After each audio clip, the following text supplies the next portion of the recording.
9 AM Club RJ Vini के साथ।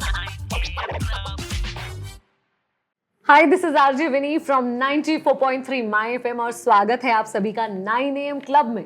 फिर से याद दिला दूं आपको, 9 AM वो समय होता है जब आप अपने घर से बाहर शहर में आ जाते हैं और घर से ज्यादा शहर की चिंताएं आपको सताने लगती हैं। जब हम एक शहर में हैं, सड़कों पर निकलते हैं तो अपनी सेफ्टी की चिंता हमें बहुत सताती है। लेकिन अगर आपके शहर में भी डॉक्टर प्रशांत चौबे जैसे पुलिस ऑफिसर्स होंगे तो आपको वो चिंताएं कम सताएंगी। आज हमारे साथ हमारे मेहमान ADCP zone 4 doctor Prashant Choubey. Thank you so much sir हमें ज्वाइन करने के लिए। Thank you.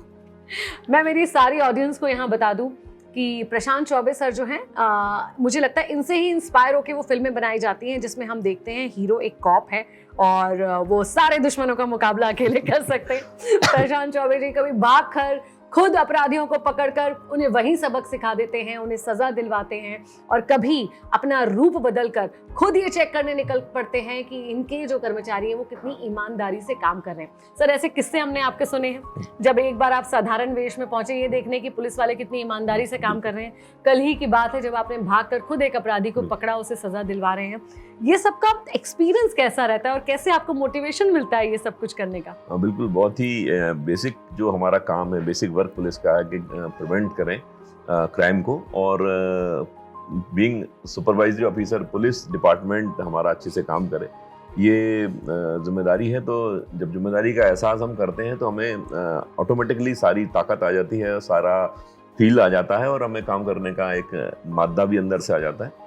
तो यही चीज़ें रहती हैं। जैसे आपने बताया कि वो सिविल ड्रेस में, तो उस समय शिकायत आ रही थी कि पर्टिकुलर बाहर से आने वाली गाड़ियों को पुलिस वाले चौराहों पर रोक लेते हैं, उनके साथ इलीगल ट्रेडिंग करने का प्रयास करते हैं। तो फिर हम लोगों ने उसमें एक तैयारी करी कि एक लोडिंग व्हीकल लिया। एक हमारे एसीपी हैं, वो ड्राइव कर रहे थे, हम लोग गमछा बांध के निकल गए थे। हम लोगों का प्रयास था कोई रोकेगा, और लकीली किसी ने रोका नहीं, पुलिस वाले ने। लेकिन उसका फायदा ये हुआ, जब सोशल मीडिया के थ्रू ये बात स्प्रेड हुई, उसके बाद बहुत शिकायत आना बंद हो गई।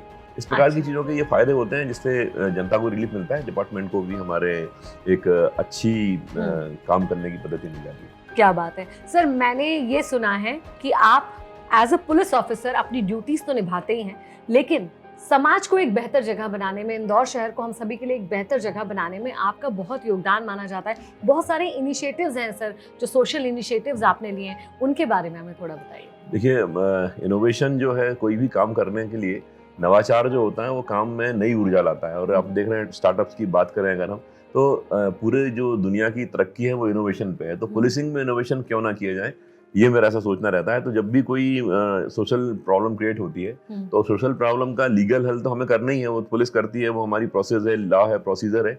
लेकिन उसके साथ उसका सोशल हम कैसे उस पर अटैक करें, तो वो बड़ी इंपॉर्टेंट होती है। जैसे कि सीनियर सिटीजन्स का एक बड़ी पंचायत यहाँ पे हम लोगों ने बना रखी है। 27,000 उसमें मेंबर्स हैं हमारे, जिनके आई कार्ड मैंने अपने हाथ से साइन करके दिए हैं। उद्देश्य ये था कि बुजुर्ग लोग आते हैं, उनकी शिकायतें आते हैं थाने आके, वो एक बार आवेदन दे देते हैं। पुलिस वाला कह देता है कि भाई ये सिविल का मामला है, हम लोग हस्तक्षेप नहीं कर सकते, आपकी बहू खाना नहीं दे रही, आप कोर्ट जाइए। उसके बाद जो है वो व्यक्ति अगर कोर्ट जाने का प्रयास करता है, क्योंकि उनको एज है, ज़्यादा शरीर में बल नहीं है, बहुत सारी प्रॉब्लम्स हैं, तो वो ज़्यादा मेहनत नहीं करके हताश हो जाते हैं। एक बार एक वाकया था, इंदौर का ही था, कि एक रिटायर्ड फॉरेस्ट ऑफिसर आए, उन्होंने बताया कि उनके मकान को बेचने के लिए कुछ लोग प्रेशराइज कर रहे हैं। फिर वो, ये पुरानी बात बता रहा हूँ मैं, जब पिछले समय में यहाँ हुआ करता था, तो उस समय एक वो जो उनकी वाइफ थी, उन्होंने एक वेबकैम के थ्रू उसको रिकॉर्ड किया। मैंने जब उनको देखा, उनकी रिकॉर्डिंग देखी उन लड़कों की, तो बड़े अच्छे से वो समझा रहे थे कि आप कुछ नहीं कर पाओगे, कुछ भी हो सकता है, एक्सीडेंट भी हो सकता है, और हम तो पुलिस हमारे परिवार में है और कोई आपको सहायता देगा नहीं। अच्छा। आपने जो लिया था उससे हम ज़्यादा रुपए दे रहे हैं, आज भले इसकी कीमत कितनी है, इस टाइप से उनको थ्रेटन कर रहे थे। तब ये विचार आया हमारे मन में कि हम लोगों ने सोचा कि एक ऐसी प्लान किया जाए जिसमें एक आत्मविश्वास बुजुर्गों को रहे, खासकर पुलिस का आत्मविश्वास रहे। तो वो आई कार्ड देना शुरू किया गया, अकेले रहने वाले बुजुर्गों को टारगेट करना शुरू किया। उसके बाद बड़ी रिलीफ, और जो हम लोगों ने सोचे थे उससे ज़्यादा फायदे बुजुर्गों को मिलना शुरू हो गए। अभी आप देखते होंगे हर हफ्ते काउंसलिंग होती है बुधवार के दिन, तो उसमें बहुत सारे मामले आते हैं। जब अनावेदक सामने आ जाता है, नॉन कंप्लेंट जो है, और हम लोग सामने बैठ जाते हैं, तो समस्या का हल होने की संभावनाएं बहुत ज़्यादा बढ़ जाती हैं। ऐसे में बुजुर्गों को काफ़ी रिलीफ मिल रहा है। इंदौर एक एकमात्र ऐसा शहर है, हमें बताते हुए फक्र होता है कि जहाँ सीनियर सिटीजन के लिए अलग से एक पूरा फोरम काम कर रहा है। किसी और शहर में ये व्यवस्था नहीं है। सीनियर सिटीजन अब चूंकि नए दौर में जिस प्रकार से हमारी औसत आयु बढ़ी है, तो सीनियर सिटीजन्स की संख्या भी बढ़ी है समाज में, और अकेले रहने वाली सीनियर सिटीजन की संख्या भी बढ़ी है। तो ऐसे में ये इनिशिएटिव काम करता है। इसके अलावा हम लोगों ने कोविड के काल में सत्यकाम वॉलंटियर्स की एक सर्विस शुरू करी थी, जिसमें 60 वॉलंटियर्स पूरे शहर में कोविड के बुजुर्गों को ठीक राहत देने में काम कर रहे थे।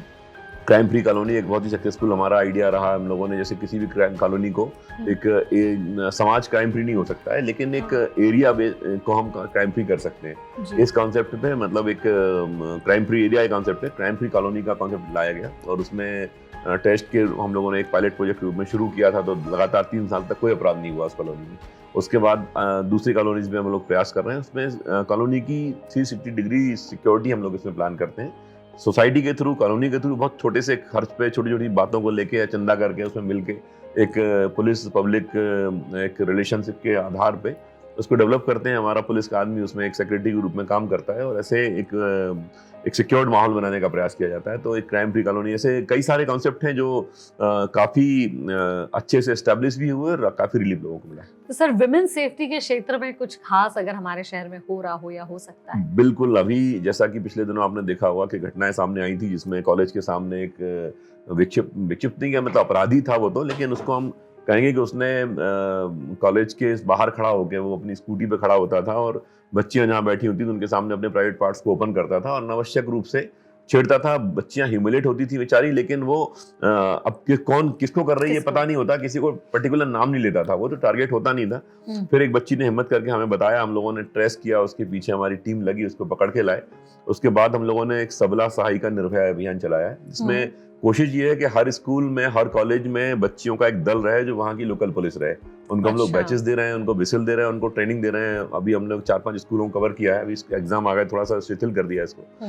तो उसमें हर कॉलेज स्कूल में 25 लड़कियों का दल, अभी आपने देखा होगा पिछले दिनों काफी अच्छे रिजल्ट इसके आए। ये जीडीसी कॉलेज में, सेज यूनिवर्सिटी में इवन पेट्रोलिंग करती तक वो लड़कियां दिखेंगे, वो सीटी लेके पेट्रोलिंग करती हैं, बच्चों को, लड़कों को टोकती है। कोई लड़का अगर बोलता है कि मेरी बहन है, तो उनको पता होती है कि इसकी बहन पढ़ रही है। हम इवन पुलिस वाले को नहीं पता है कि उसकी बहन पढ़ रही है कि नहीं, उनको सब मालूम है, जो कि कॉलेज की अनाउंस बच्चियां हैं। तो ये एक पूरी टीम बने, एक टीचर उनकी कोऑर्डिनेटर होती हैं, और वो टीचर से हम लोग का डायरेक्ट संपर्क होता है। तो ये एक अभियान अभी चालू किया है, इससे काफ़ी अच्छे रिजल्ट आए, और बड़ी हर्ष की बात है। हालांकि अपराध होना ही नहीं चाहिए समाज में, लेकिन हर्ष की बात है कि जब से अभियान और जागरूकता शुरू करी है, तो ये पूरा हमारे क्षेत्र में करीब 50% जो है छेड़छाड़ी घटनाएं कम हुई है। बहुत अच्छी बात है और बहुत इनोवेटिव आइडिया है सर कि इस तरह से कॉलेज की लड़कियों का या स्कूल की लड़कियों का आपने ग्रुप बना दिया। इससे डेफिनेटली उनको बहुत कॉन्फिडेंस मिलेगा और सेंस ऑफ सिक्योरिटी मिलेगी।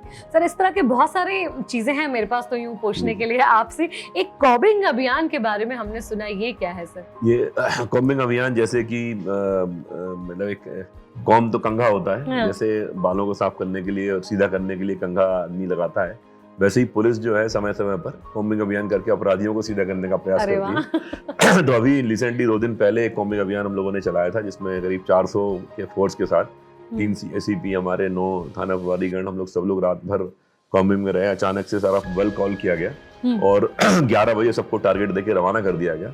उसमें बड़ी संख्या में हम लोगों ने पकड़ा। स्थायी वारंटी जो लंबे समय से फरार वारंटी हैं 71 वो पकड़ में आए, 130 जमानती वारंटी, 89 गिरफ्तारी वारंटी पकड़ में आए, करीब 40-50 अपराधों के अपराधी पकड़ में आए, 2-4 बार सील किए हम लोगों ने। तो एक बड़ी कार्रवाई हुई, और इस कार्रवाई का असर ये होता है कि उससे लंबे समय के लिए अपराधी में खौफ पैदा हो जाता है और समाज में अपराध की कमी देखने में आती है। इस प्रकार की एक्टिविटी हम लोग आते करते रहते हैं। बिल्कुल सर, ये कमिश्नर पद्धति जब से हमारे यहाँ पर शुरू हुई, आप क्या महसूस करते हैं, इससे ज्यादा अच्छी तरह से लोगों को सेवा आप लोग दे पा रहे हैं? बिल्कुल। पुलिस कमिश्नरेट में जो प्रिवेंटिव एक्शन के जो पावर्स हैं पुलिस को शिफ्ट हुए हैं, अभी एकदम शुरुआती दौर है, लेकिन आप देखेंगे आगे चल के अभी असर आ रहा है। बहुत सारी चीजें आप देखेंगे, अपराधियों में खौफ है, समाज में एक सिक्योरिटी की भावना है। जो पढ़े लिखे लोग हैं इंदौर के, उनको एक अच्छा फील होता है कि वो एक कमिश्नरेट में कि नागरिक हैं, कमिश्नरेट में रह रहे हैं। और अभी जो जिस प्रकार से प्रिवेंटिव एक्शन शुरू हुए हैं, इनका असर जैसे जैसे लोग बाउंड ओवर होंगे और फिर बाउंड के उल्लंघन के बाद जब पुलिस जेल भेजना शुरू करेगी और अन्य एक्टिविटीज में जो बाउंड के असर आपको दिखाई देंगे, तो निश्चित तौर पर इंदौर में काफी सिक्योर्ड माहौल होगा, खासकर महिलाएं, बच्चियां और जो शरीफ लोग हैं उनके लिए एक सुरक्षा का माहौल पैदा कर पाएंगे। बिल्कुल सर, सुरक्षा की बात चल ही रही है तो एक क्षेत्र है जहाँ पर मुझे चिंता बहुत सताती है, वो है स्कूली बच्चों की सुरक्षा। 4 साल पहले एक एक्सीडेंट हुआ था हमारे यहाँ, 4 मासूम बच्चों ने अपनी जान गंवाई थी। हम में से कोई भी भूल नहीं पाएगा शायद उस हादसे को। और अभी भी हम देख रहे हैं कि वही लापरवाहियाँ कि स्कूल बसेस में स्पीड गवर्नर नहीं है, बसेस का फिटनेस सही नहीं है।